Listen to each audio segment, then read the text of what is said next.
I was listening to all the people talking about Fort Ord, so I thought I'd give my little story on Fort Ord.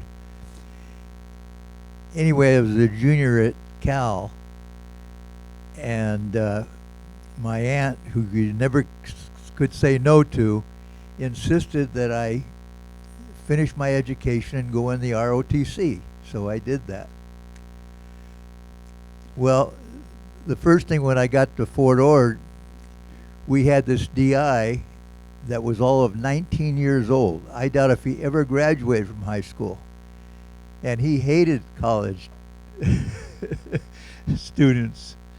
So it was a kind of, I won't go into all of that, but it was kind of an amazing thing.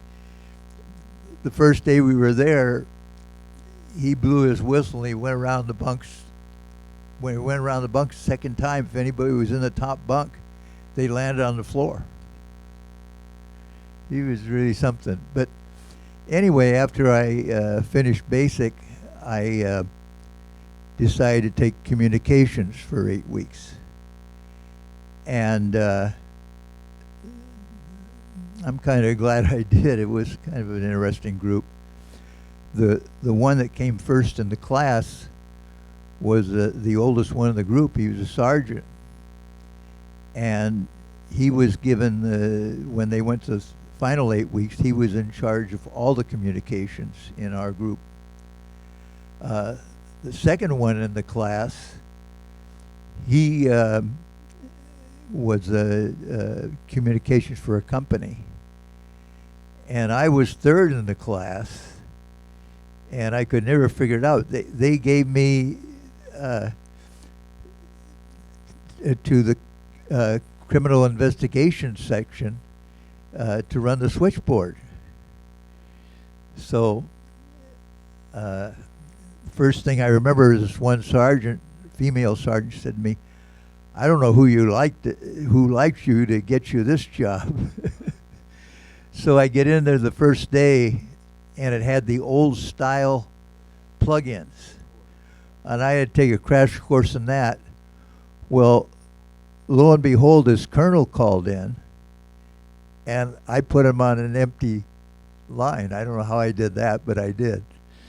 And so, boy, he called back, and he was calling me every name in the book and everything.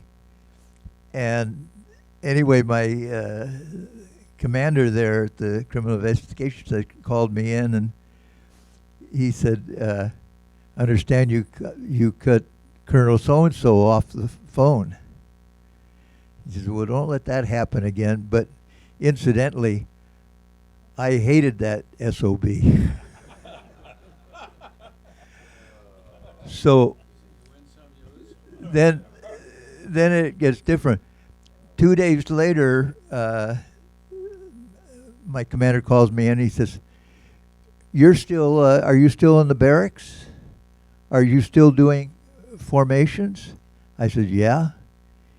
He said, "Would you like to come over here and you have a room of your own? And incidentally, you can wear your regular clothes at night." So naturally I said yes. And then he says, "Where's your car at?" I said, "It's off the grounds outside the Fort Ord." He said, "Would you like to have it here at your barrack? Here at the office?" I said, "Yeah." So that was really something. Well, here Christmas came around, and he calls me in day before, the morning before. He says, "Are you going to go home for Christmas?" "Yeah, where you I told him I lived in Richmond, And so he said, "Well, why don't you just take the rest of the day off? It's going to be quiet anyway." So I got an extra day. It rained like hell that whole weekend. And here the two others are out in bivouac in pouring rain. And here I was at home enjoying Christmas with my family, and I forgot that. Incidentally, before I left Fort Ord, I ran into this friend of mine, Johnson, that I knew in high school. And he was always getting in fights. By God. So here I run into him, and he's got all these marks on his face and everything. He says, well, I was a drill sergeant. He says, but I got in a fight, and now I'm a private. Yes, probably right. They sat me back and recycled me, as I said, and they gave the sergeant a summary court-martial and fined him $50. Incidentally, I enjoyed all your talks, probably a lot more interesting than mine, but Okay, thanks everybody. We're getting close to 1 o'clock, and be sure and pay your tabs today, because every once in a while somebody walks out and forgets to take care of their. Thanks. I got to ask you, how did you eat? Yeah.